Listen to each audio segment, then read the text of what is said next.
В Сливенска област имаме 4 общини, които всичките са с население 15, 12, 20 хиляди души. В този смисъл нашите общини като демография, като човешки ресурс и като територия са, може би, на средното и над средното за страната.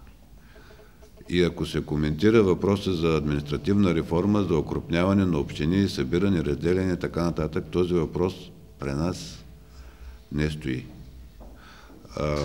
Не може една община с 500 души или с 2000 души или с 1200 души, както се цитираха, няма да ги казвам кои са, да развива нормална политика на регионално развитие. Всички проекти се съфинансират. Представете си как ще може да се съфинансира една община някакъв сериозен проект с бюджет 500 хиляди лева на година. В този смисъл ние сме по-добре.